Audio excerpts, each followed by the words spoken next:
he said. "Machine's on the blink. Need to go to the laundrette." Cakes ducked under the bar flap and disappeared. Lewis knew what he was doing. He was opening the safe, which was set in the floor behind the bar. Except he wouldn't, at the moment, need the combination. "Oh, well," Cakes's voice came up from behind the bar. "Make sure you're back for opening time, on the fucking dot. I heard that you were late opening yesterday and—" There was a half-empty bottle of Bell's on the bar. Lewis reached for it and held it by the neck like a weapon. "And that means I lost money. And if there's one thing I hate, it's losing money. It'll come out of your wages. Why's this safe open? Where's the fucking money gone?"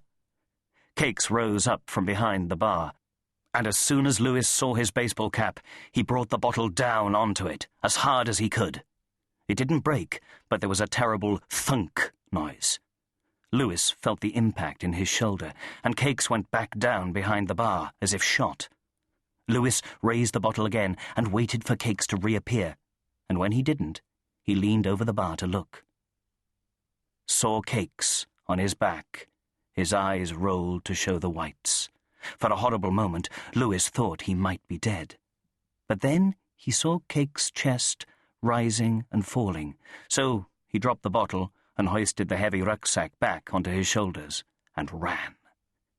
He made for the nearest tube station, but suddenly it seemed very far away, so he hailed a taxi instead. He could afford the fare now, and could even afford to leave a tip for the driver at Paddington Station, where he bought a ticket, one way, for the next Swansea train. It wasn't leaving for an hour, so he went into the station bar and bought a pint of lager and a whiskey nip, and sat in the corner facing the door so he could see who came in. His hands shook as he raised the drinks to his lips, and they only stopped shaking after 4 drinks, 2 pints and 2 whiskies. The rucksack he held on his knee, protecting it with an arm as he might protect a child. His knees twitched. He chain-smoked cigarettes and drummed on the tabletop with his fingertips, and his nerves screamed. He thought of sausage rolls that dripped blood.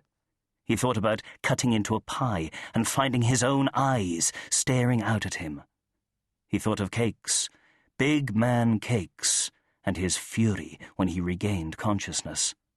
And when the Swansea train was announced over the tannoy, Lewis ran onto it and found a seat. Only when it began moving was he able to relax again. As he moved out of London, he felt himself calming down, felt his heartbeat returning to normal.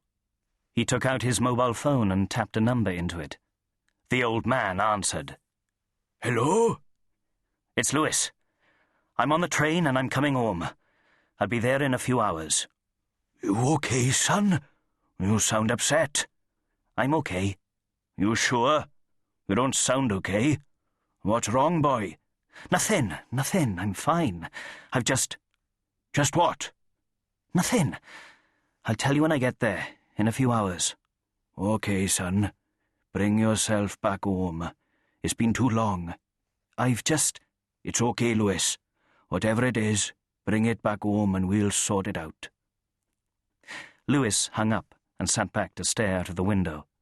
The old man's voice echoed in his head, which was spinning due to the booze. He thought of green hills and small white houses. He thought of his mother's gravestone in the churchyard on the hill that overlooked the village. He thought of his brothers, and he thought of Manon. More than anything, he thought of Manon. Her skin and her smile and her eyes. He thought of Cakes and the Queen's Head pub and London, and how happy he was to be going away from all of that. He'd never go back there again. Tiredness came on him. His eyes started to close. He put the rucksack on his knee and wrapped one of its straps tightly around his wrist. He leaned his head against the window and closed his eyes. By the time the train reached Reading, he was fast asleep, dreaming of the place he was aiming for, the place he still called home. Chapter 2. Can you believe it? He hits me, over the head with a fucking bottle. He's taken every last penny from the safe and fucked off, and I know where he's gone. Back to bleed.